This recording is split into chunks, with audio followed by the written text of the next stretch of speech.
Hey, folks, we are live. It's Non-Productive. My name is Frank. I am, I guess, the host of this impromptu talk show we're going to do with some of my favorite people, really creepy people in the best possible way. I'm not going to waste any time. I'm going to pull up the king of creep himself. Non-Productive fans know him and love him. You haven't seen his face or heard his voice in a little bit, but he's coming out of semi-retirement just for this. Ken Smith. Ah! Yes. Oh, it's me. Oh, wow. Yeah. This is cool. Hey, man. How you doing? How's it going, Frank? Oh, so bad. Oh, so bad. Tell me about it. I mean, yeah. you would actually think there was something terrible going on right now. Right. You know, I got to be, fair with myself and allow myself to have these moments of complete and utter breakdown, which happens like maybe 4 or 5, 6 times an hour. And that's it. I just have a little bit of a panic attack and then I'm good. Listen, I know I've been gone for a while, but the studio looks really different on your end. It does. It very much does. I just got an old-time typewriter. I dig your Tiger King poster in the background there. Yes. Nope. There it is. You have something there. Like that. Somewhere. Yeah, somewhere. Yeah. Really nice. Hey, you know what I would like to do? I want to get up close and personal with you right now. Oh, this is too close. That's way too close. I'm sorry. I need to do that. All right. So we are together for a very important reason. Ken, we've been I don't want to make it horror movie fans. We've been genre fans for as long as we've known each other and well beforehand. Oh, I think we've documented on Non-Pro numerous times that you and I have actually written bizarre short fiction together. So terrible. In fact, that gives me a good idea. I have to bring that up. Try to remind me of that one later. But you know, it's a great escape, and it's fun to do. You know, it's fun. Genre films are, of course, amazing, and now they're well accepted as being like mainstream. But the indie guys are where our heart has always lied. The people who are, you know, building it up from themselves, pulling themselves up from their bootstraps. Absolutely adore that. And two of the most powerful, as in awesome people we've ever spoken to, I think, on the show, people you introduced me to, are going to be our guests this week, and they're going to talk about their very own film festival. I think now in its 4th year, maybe 3rd. Let's find out from the sources themselves. Welcome to the stream, Patrick and Mark. Ooh, Mark is in an undisclosed location. Mark's in a little black box. All right. Patrick has killed Mark. Marco. All right, guys. Yes. How are you doing? How are you holding up in all this? So far so good, man. I'm just getting through it like everybody else is. Oh, there's Mark. Hey, how are you? I'm an essential worker for 1 day a week. So I go out on 1 day and then I can do that. But other than that, man, we're in just like everybody else. Is it an ego boost trying to get through it? Essential for 1 day a week? I don't know about that. It's a mixed blessing. Absolutely. It's 1/7 of an ego boost. Yes. Mark, how are you holding up? We're doing okay. I love Mark's 4:3 ratio. She's working from home, and we're just working, and I don't like going out anyway, so we're doing all right. Yeah, Mark and I talked briefly earlier in the week, and he's like, "How you doing?" And I'm like, "You know what? I've always been a shut-in, so yeah, I'm good. I'm good. I can do this." All right, so let's not bury the lead here. You have a big project coming up. There's a lot of us on the stream, so maybe we'll let. Actually, Mark, I think you may be the one who starts us off here. Tell us a little bit about the First Contact Film Festival. All right. Well, so First Contact, this is our 6th year running. We started in the back of a bookstore originally, and then about 6 years ago, we became an official festival. It's just stuff that I like. Is how it started out. So light horror, sci-fi genre. I think that's the right term for it. We expanded to animation, and this year we're online, completely free. That's awesome. All right. Well, it's not awesome that you have to be online, but for me, a shut-in, it's awesome. But up until, one of the things the crisis has done is forced a lot of people to, adapt to change. So we have our first website up as of like yesterday. So, you know. Congratulations. Welcome Yeah, to the like very, very late 20th century. Yeah, it's like, what's 98 now or something, 99? I appreciate how it took everything to start shutting down for you guys to open up the website. Yeah. Yeah. Yeah, nice. So tell us a little bit about what this year, and what year is it? You said this was which year of the fourth year of the festival? This is the 6th year of the festival. 6th Holy year. crap. Yeah, so it's 3rd or 4th year, Patrick. I don't remember, since we were doing a juried festival. It was curated for the first 3 years, I think. And then before that, it was the bookstore event. So all in all, it's been about 8 years we've been doing something. Cool. All right. What is other than the virtual environment, the being able to see all this online, what's different about the festival this year? Are you opening it up for more people? Are you changing up the format at all? Yeah, we changed. We had a lot more entries this year.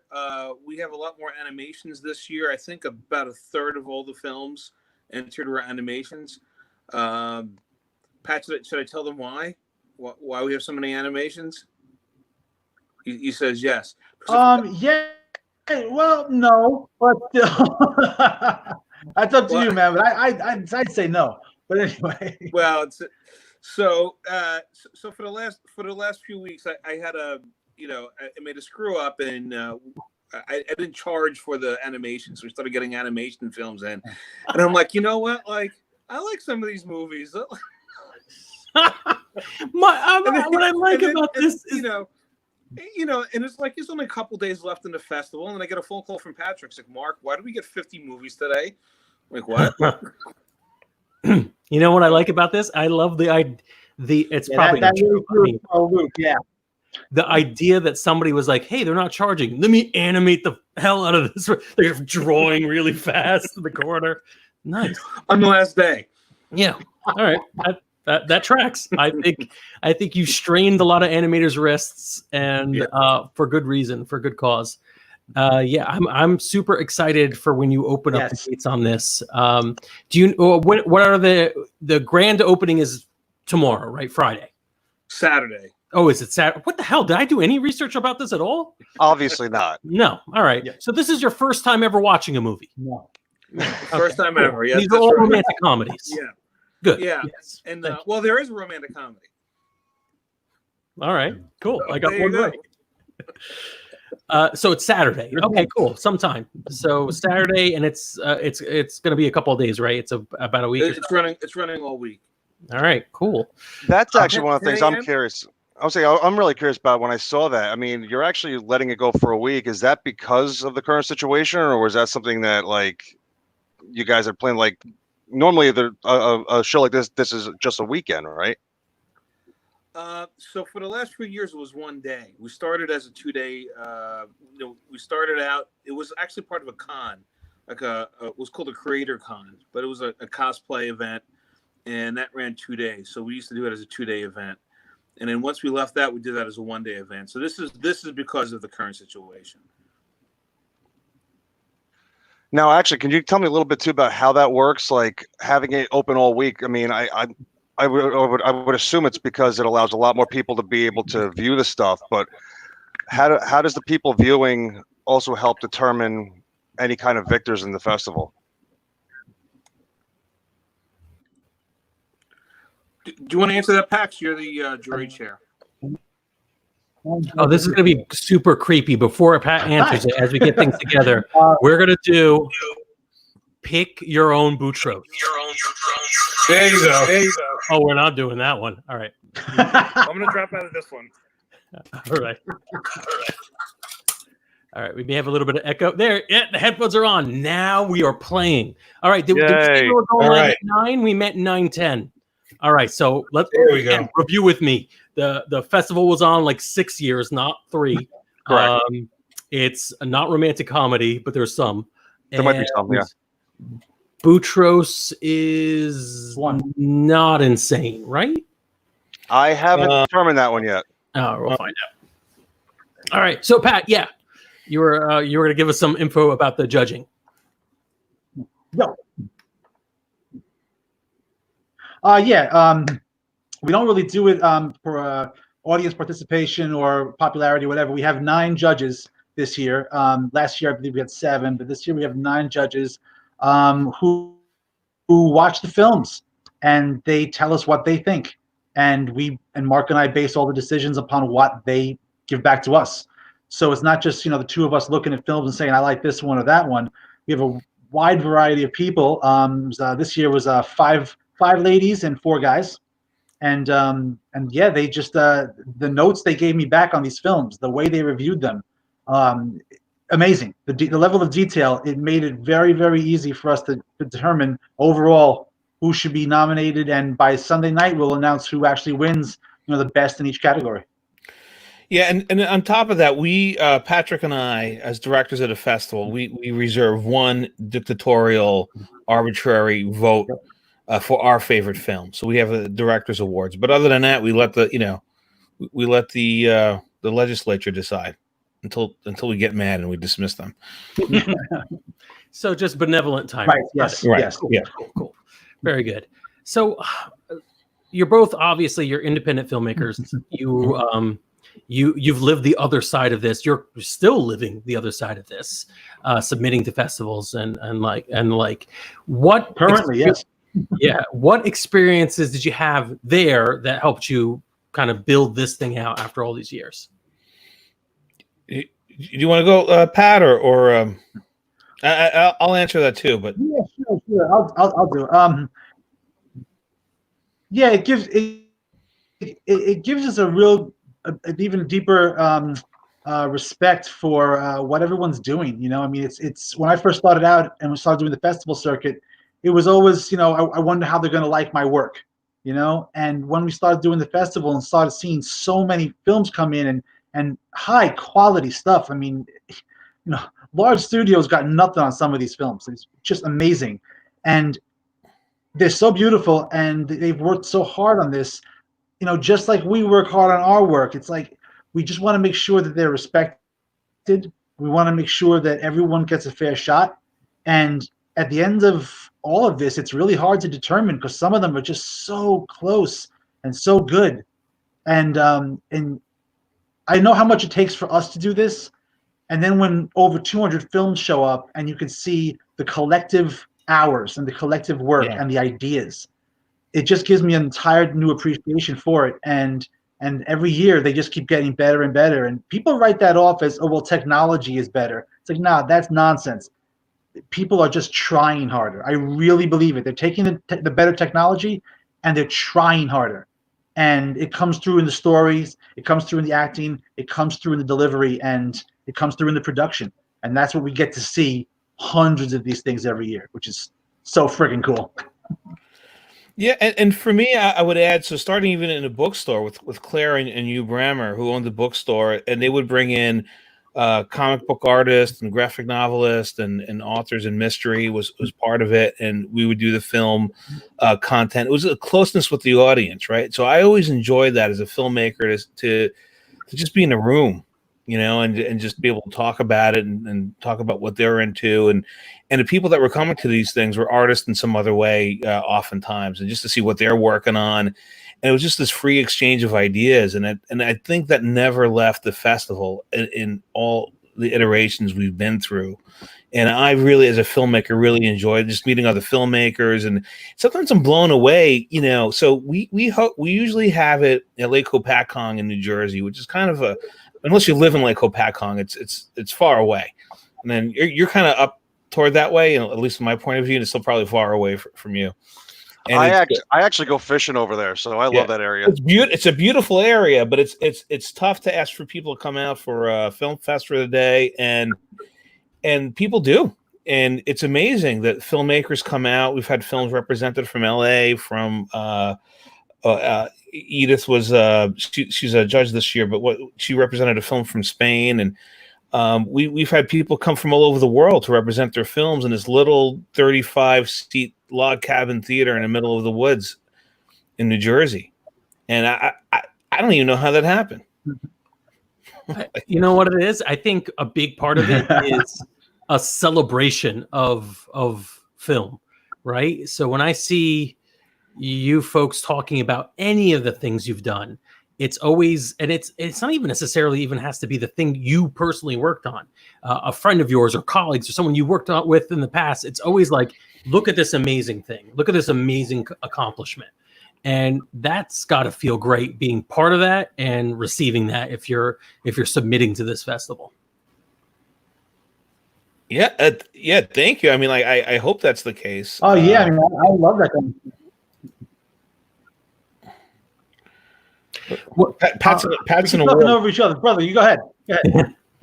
No, I'm just saying. I hope that's the case. I hope because I'm excited when people like, I'm a fan, right? So people come in and I'm enjoying the films and I'm excited to talk to them and I want to share the stuff that I work on and and this year we have I don't think I've ever I don't think we've ever shown anything I've done at one of our festivals before. We have a special category called Invitationals, which are films that are not part of the competition, right? So they're not awards eligible and they're not part of the competition, but they're films that we want to show. And sometimes there's a conflict of interest. Like I'm showing my own film, the romantic comedy Dutch. It's biographical, how the first few dates before I met my wife. Pat has a film in there. It's films that we work on. Todd Staruch has a film in there, and so it's or we have somebody. It's like we want to show the film. We don't want to have any kind of conflict of interest or interfere with anybody winning any awards. So we have a special invitation. So it's like a little bit of like, hey, look, this is what I worked on. What are you working on? And I hope people have that feeling. Yeah. Well, I'll ask you too. You were talking about getting hundreds of submissions in. How much time actually goes by from the time that this starts to the time that you guys select, and how do you get through them all? I mean, I know you have the extra help you were saying too. Yeah. I mean, it's been so the way we've been doing it.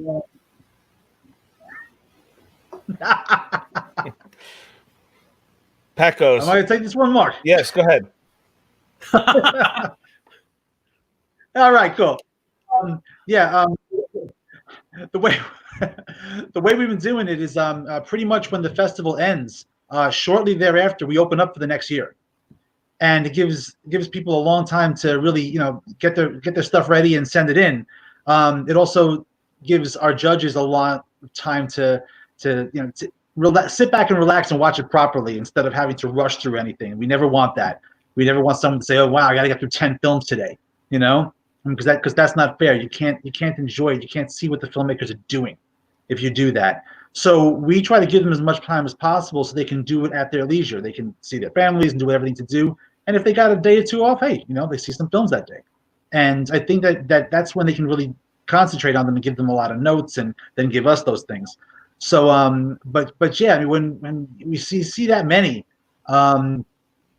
we just have a lot of help, and we'll even sometimes break it down and say, okay, you 4 guys take 50 films, and you 4 guys take 50 films, and then the rest will meet in the middle and we'll watch all of those.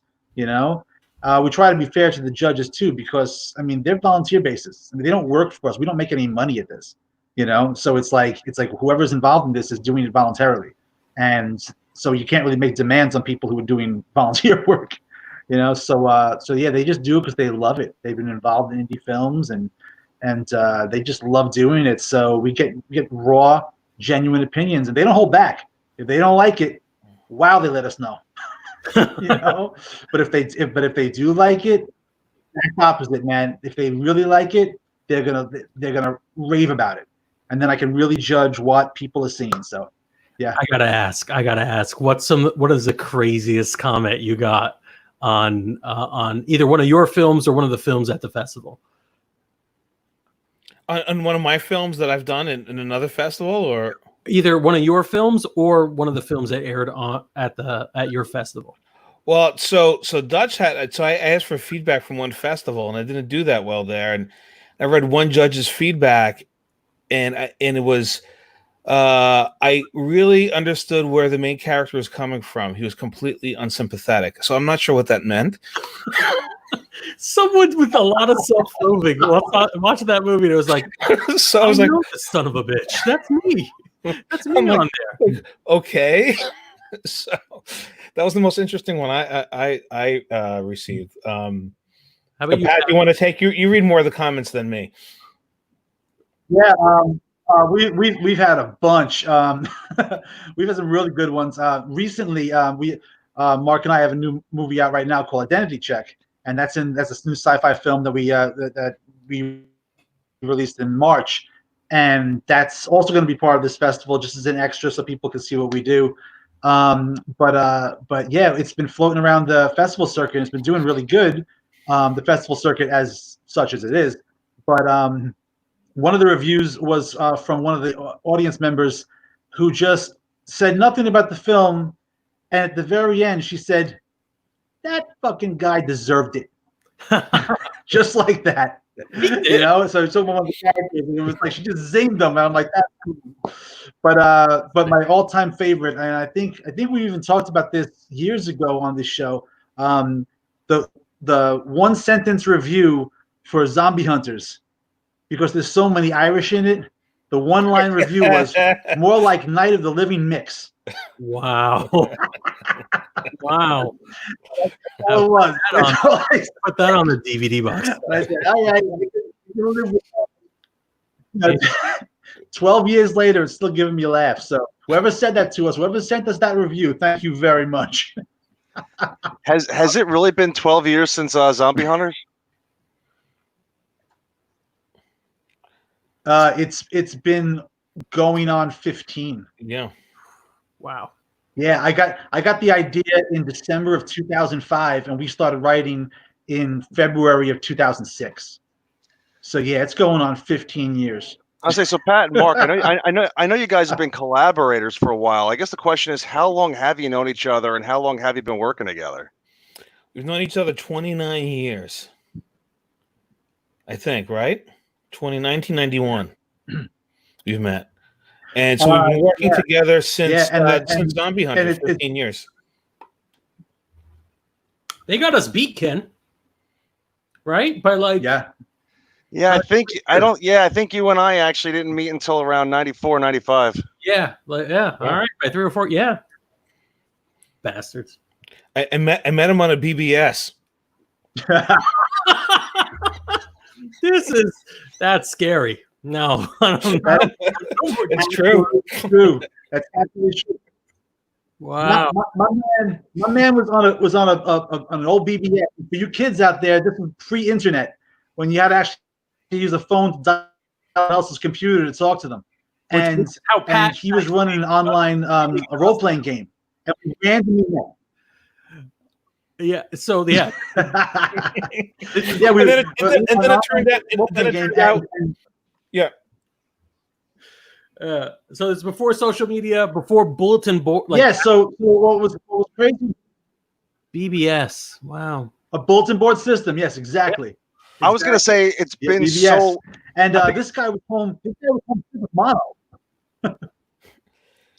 Yeah, I had mono, and it turns out when I came back to school, we're not only we're in the same college, not only do we have the same friends, we sat at the same lunch table, and we didn't know, and we never talked to each other.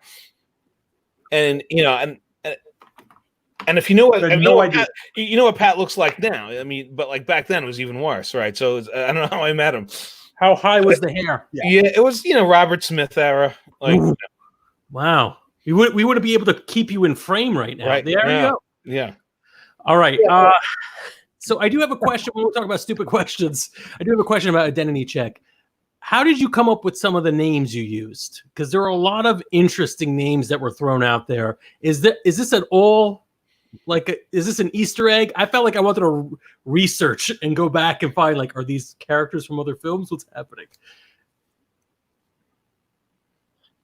No. Sometimes when I can't think of names, I just stop thinking about names, and apparently they'll pop into me. And one of the Heather Drew, who plays one of the lead attorneys, who's just this horrible person. Her first name is Sherry, so it's kind of like maybe she became this like driven person because people made fun of her name because it was Sherry, and she kept it. And now she's like the most powerful attorney on planet Earth, you know, that kind of thing. Another character was named after my godmother, Magdalene. Nice. Just things like that. But yeah, just sometimes they're named after people, but sometimes it's just whatever the first thing I think of. Right. All right. So let's see. We got a couple of things to get through. I want to show. So we didn't get it. There's a lot of movies being scheduled for this year's First Contact Film Festival. We couldn't show the trailers for all of them. We gathered a bunch of random ones, which we might get to in a bit. But before we do that, I actually want to jump in and show a clip of an award-winning show from, I believe, last year, a film from last year. And maybe we could talk a little bit about it if you want. Give everyone a break. Let them see something other than our ugly faces. So let's get into it. This is, I think, pretty apropos for what we're all going through right now in our lives. So let's watch this. Wanted. Adventurous couple for a month-long experiment. I can't believe I let you talk me into this. You don't turn down an opportunity like this. We need the money. You will be isolated, observed, and well-fed. Very well-fed. 5-course meal. More! Dinner is served. One of the films that won an award, I believe, in 2019. Being locked in a room with nothing to do for a long period of time and eat. I can totally relate to this, and I need to see this now. I can't. So the joke is, if we stand up now, who's wearing pants? I don't think I could fit in pants anymore. There we go. So, well, yeah, that is an amazing looking film. Got a little bit of mystery going there. I'm sorry, say that one more time. I said, yeah, we'll leave the pants thing as a mystery because I don't want you guys standing up. Yeah, I don't want to know. Absolutely, yes, we should leave it. But yeah, it's an amazing looking film. I don't think anyone could have looked at that and said, "Oh, this is a amateur film, indie budget or no budget," and it's impressive what people are able to do these days. What do you think movies are going to be like a year from now? Both mainstream and indie films. Short. Yeah. Yeah, I think a lot of, maybe not mainstream and indie films, but a lot of festivals, a lot of feedback that I'm getting on things that I'm doing is like, oh, this is a little long, or 25 minutes seems to be a longer format. I think a lot of shorts now are coming in shorter. We've seen more, I don't know if this is true, but it felt like the most 1-minute films ever was this year. So I feel like there's a lot of short films coming in. Now, I mean, obviously in theaters it's different. Features, that's not true. It's probably the opposite. But I'm talking about the short film circuit. I feel like I'm seeing more 1-minute long, 2-minute long films, and some of them are very good. How about content-wise? Do you think? Obviously, dire situations make interesting art. You think we're going to get a lot of stories about the lockdown? I think eventually. I don't remember how long after 9/11 it took for me to see a 9/11 film. It was a little while, and I remember something came out, and I saw it at the Angelica, and it was okay, but like it took a little while. I don't know. I mean, I don't know how people sometimes there's a little bit of a gap there, and I don't think it's a direct correlation, right? So I think people will start. People's anxieties come out in their art, but I don't think it's always going to be direct. Like this is for the 9/11 film, it took a while for it to be like the film about 9/11, right? But there was a lot of anxiety in art after that. Well, Frank, if it helps you feel any better, Charles Bannon over at Full Moon Pictures 2 weeks ago just released Corona Zombies. So, Okay. Yeah. All right. Okay, so there it is. So there's the answer. That sounds so literally immediately. Yeah. Yeah. Well, I think theoretically, Corona zombies aside, I think like because unlike 9/11, this sort of affects. This was kind of a universal. I mean, obviously, everybody's going to be taking this differently depending on how close you are, whether you've had people close to you who you've lost.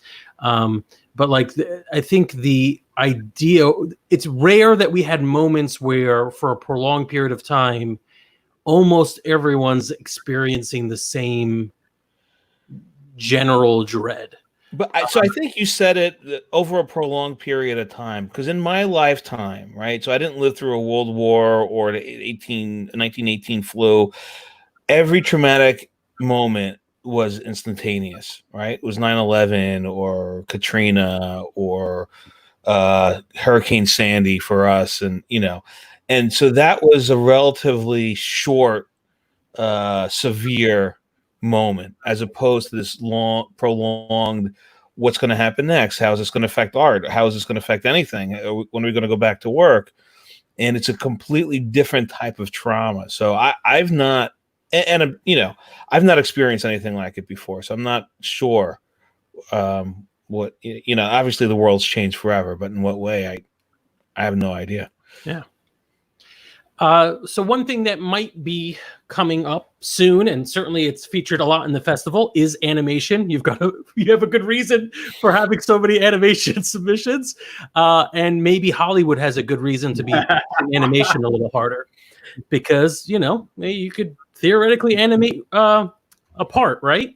So we do have a trailer from this year's festival. I've not seen this yet. I'm excited to see it. I believe it's an animated thing. Let's get right into it and take a look.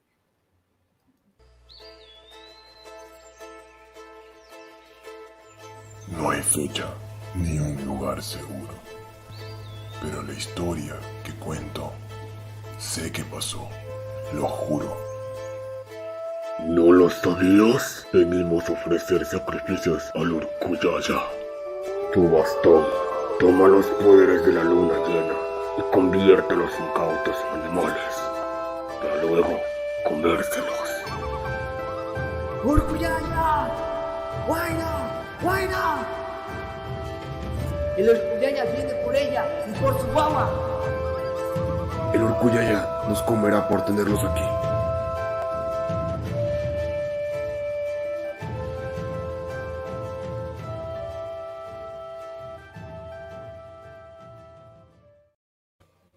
That looked pretty damn sweet. That's pretty nice. Yeah, and I would say it captures the spirit of the festival pretty. So if I could pick one word for the festival, it's sci-fi, it's horror, it's animation, it's fantastical, right? I mean, I think that is the word I would pick, or imaginative, and that film is both of those. I can't pronounce it correctly, so somewhere, so I'll just call it that film for now, because I don't want to insult the film, but it really is. It really takes you to another place. Yeah, that's awesome. So I have a little bit of a surprise here, talking about old friendships and what have you. It's been a while since any of us have been out, obviously, and it's been a long time since I've been to a festival. I'm really looking forward to being able to take part in First Contact. But Ken was, I think the last time I went to a festival may have been with Ken. And earlier we were talking about the stupid things we have done in our early past. And I have your Christmas gift, Ken, right here. Oh no. So I'm going to turn it to the camera so you can see the note. Hold on, I'm going to actually hog the spotlight for a second. Can you read that? Ken, I wonder where our screenplay went. Probably best lost, Frank. Okay. All right. So I was going to do a formal reading of this one day early on in the lockdown. I was like, oh, you know what? It's early April. Maybe I got a birthday gift instead. And instead I was like, I'm going to hold on to it. Now, do you want me to open this up on camera, or should we leave everyone hanging? God knows when you and I are going to see each other again. So in person. So go for I it. will say this was wrapped pre-corona, so it's definitely clear on the inside. Maybe We hope. All right, let's find out.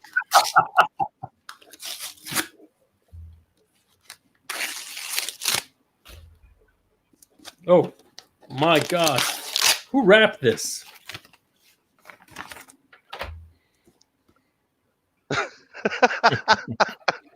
That's right, the It's novelization of Star Trek Generations. What is it, 1996 all over again? Two captains, one destiny.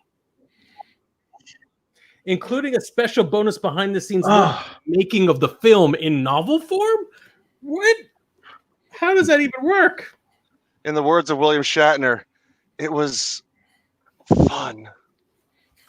Oh man, glossy color photo. Ooh, look at that. Look at that. You kidding me? So I think the four of us should get together again at some point and do a dramatic reading from this. Oh yes. A couple of pages. We just cast.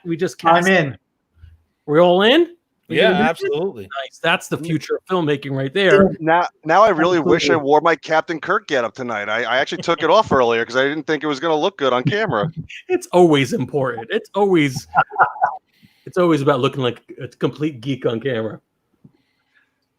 All right. So yes. Where can we find out more about the festival itself? The easiest thing to do is go to the website, firstcontactfilmfestival.com. We have some comments. Look, we were so eager to open it up. We didn't see the comments begging to open it up. We did it for you, Missy. Missy. We definitely saw that comment. We didn't just do it because we're a bunch of geeks freaking out. I'm sorry. First Contact. What was it again? I don't know. What are we talking about? Oh God! Oh man! You're actually getting your Star Trek movies confused now. That's all. Yeah. Right. Okay. So thank you, producer, for being better at this than I am. Firstcontactfilmfestival.com. That's going to have all the ways you could watch all the great films from this festival. I cannot wait. Can we give a shout out to Jimmy who built this amazing website? That's I mean, you could go there now and look at the placeholder, but we didn't know up until a week or 2 weeks ago, we didn't even know how we are going to pull it off. And Patrick said, "Hey, why don't you call Jimmy?" I'm like, I don't think he's going to be able to do it. And I called him, like, yeah, sure, no problem. I'll like just do 9 it. days. Yeah. And he just built from scratch a complete custom built website video.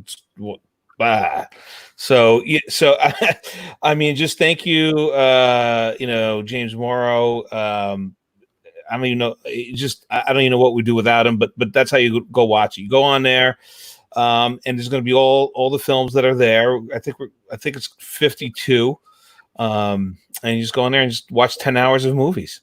Oh man, it's gonna be sweet. Do you have any projects you two are working on right now that you want to, other than the film festival, of course, as if that wasn't enough, but any projects you're thinking about, mulling around, writing, or maybe even shooting now? Not shoot. I'm always trying to not do projects. I feel like a drug addict. And my wife's like, "You said you're gonna quit." I'm like, "Oh, I'm a pusher. So what are you doing? What are you looking at? What are you thinking about? Writing is a little bit cheaper than the other options. So I wrote a short teenage vampire in love story. It's on Amazon called Fiendish, and it won a couple of awards. I was like, yeah, this is okay. Let me just say, so it's doing okay. And I've never written a series before, and so I'm trying to turn that into it's a completely different animal. It's hard, and so that's what I'm doing. I'm working on Fiendish, the web series. Very cool. Pat? And I actually, this is the first time I'm talking about this out in public. We actually are filming 3 short films right now. I came up with a concept for one of them, script for, I believe it's 11 people. 11 people instantly said yes. And I said, okay, this is what I want to see. They've created sets. They've created their characters and they filmed it all themselves and sent me the images. And it was so successful. I wrote 2 more, and we're filming those currently. So it's gonna come out. We're gonna turn into a web series called the Visitation Series, and it's 3 stories. The first one is in real time. It's about 10 or 11 minutes in real time, and then the events of the story set up the other 2. The next one is 2 weeks later, and then the next one is 6 months after that. So when you guys see them, you'll understand how this is going to work. But we're doing that right now. Jeremiah Kipp, who's pretty much my favorite director, he's been doing this since the start of this, and he put up a beautiful film. And you would never know that people were self-filming this thing. They did such a great job. It's a great story, and it's edited beautifully. And I told him, man, I really like this. And he says, well, I can't wait until I see what you sci-fi guys come up with. I can't wait to see your film. And I'm like, oh, God damn it. So, son of a, yeah. So thanks, Jeremiah. Thanks a lot. And but I got everyone I'm working with regularly, my whole regular crew, and we're just knocking this thing out. And I just starting to cast, the other parts of the next 2. And then we're gonna start filming those together, and hopefully in June we're gonna be seeing some of these new films. That's awesome. That's great. That's exactly what I was, hoping for. I mean, people talk a big game about how this is the time to be creative and what have you, and that's great. It's if you can do it, absolutely.